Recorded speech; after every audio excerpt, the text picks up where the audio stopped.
নামি দামি কোনো মশলার ব্যবহার ছাড়াই যারা একদম অথেন্টিক কালাভুনার রেসিপিটি খুঁজছেন তারা একদম ঠিক ভিডিওতেই ক্লিক করেছেন। আজকে আমি সবচেয়ে সহজ এবং অথেন্টিক কালাভুনার রেসিপিটি আপনাদের মাঝে শেয়ার করব।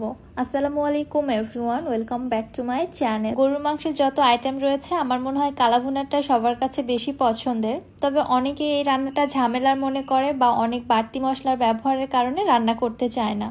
তবে আমি আজকে একদম ঘরোয়া মশলায় এবং খুবই সহজভাবে কালাভুনার রেসিপিটি আপনাদের মাঝে শেয়ার করেছি। চলুন কথা না বাড়িয়ে ঝটপট রেসিপিটি দেখে নিই। বিসমিল্লাহ। কালাভুনা বানানোর জন্য এখানে আমি 1.5 কেজি গরুর মাংস নিয়েছি। হাড় চর্বি সবকিছু সহ মাংস নিয়েছি, এতে করে রান্নাটা অনেক বেশি মজা হবে। মাংসগুলোকে খুব বেশি ছোট করেও কেটে নিইনি, আবার অনেক বেশি বড় করেও নিইনি, রেগুলার কাট করে নিয়েছি। দিয়ে দিচ্ছি 2 টেবিল চামচ আদা বাটা, 2 টেবিল চামচ রসুন বাটা, 1.5 টেবিল চামচ জিরার গুঁড়া, 1.5 টেবিল চামচ ধনিয়া গুঁড়া, 2 টেবিল চামচ মরিচের গুঁড়া, 1 চামচ হলুদের গুঁড়া, 1 চামচ গরম মশলার গুঁড়া, 1 চামচ কালো গোলমরিচের গুঁড়া।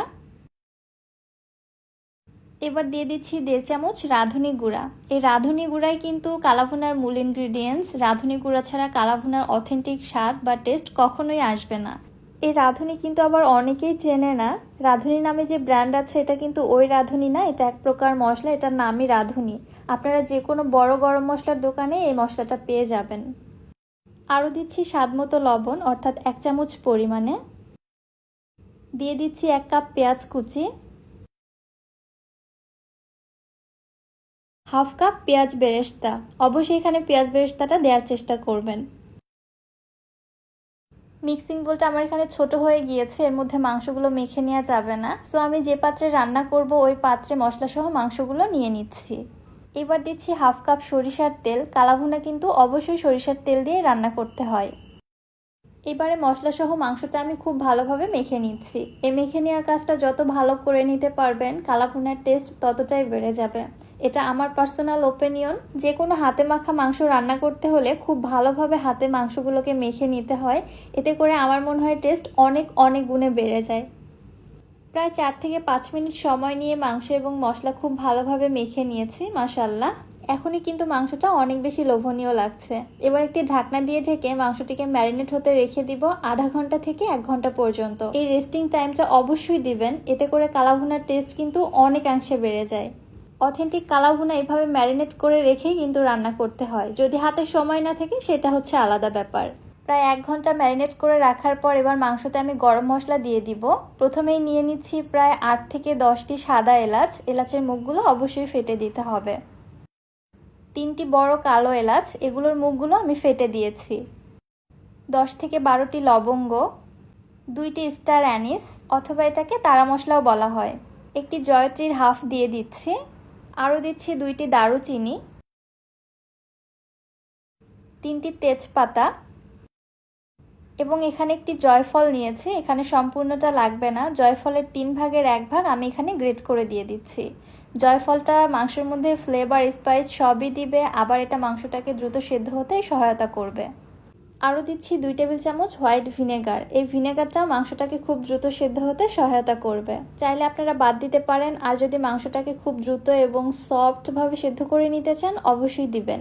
সব কিছু আরও একবার ভালোভাবে নেড়েচেড়ে মিশিয়ে নিয়ে হাঁড়িটি আমি চুলায় বসিয়ে দিচ্ছি।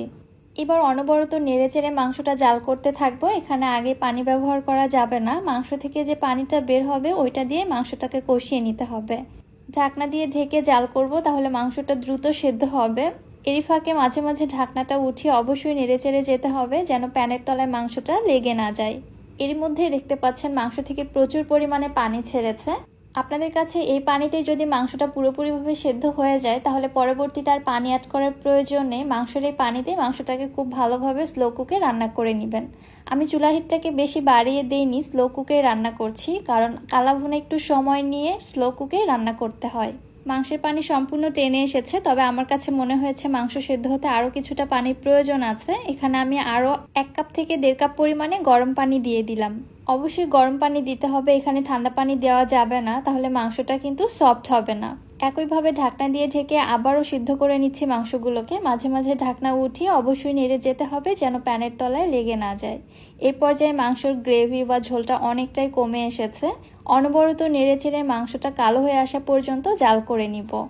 এদিক ওদিক না তাকিয়ে একদম অনবরত নেড়েচেড়ে জাল করতে থাকতে হবে। মাংসের মশলা এবং মাংস যেন কোনোভাবে পুড়ে না যায়, তাহলে কিন্তু সেটা আর কালা ভুনা হবে না।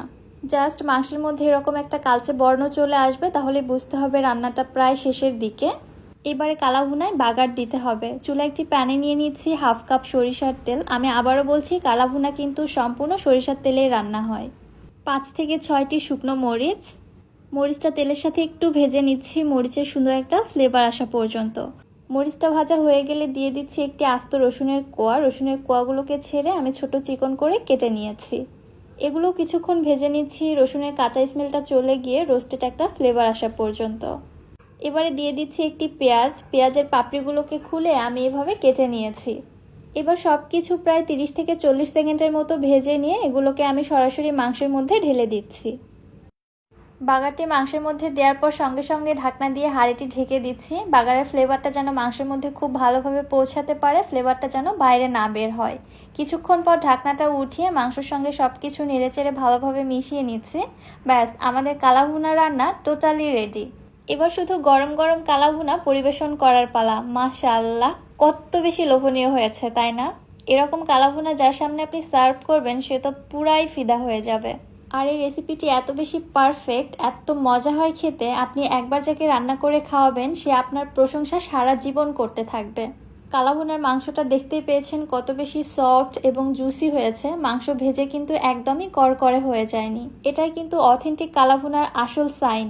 মাংসের কালারটা দেখতে কালো হবে বা ভাজা ভাজা মনে হবে, কিন্তু মাংসগুলো ভেতর থেকে একদম সফট এবং জুসি থাকবে।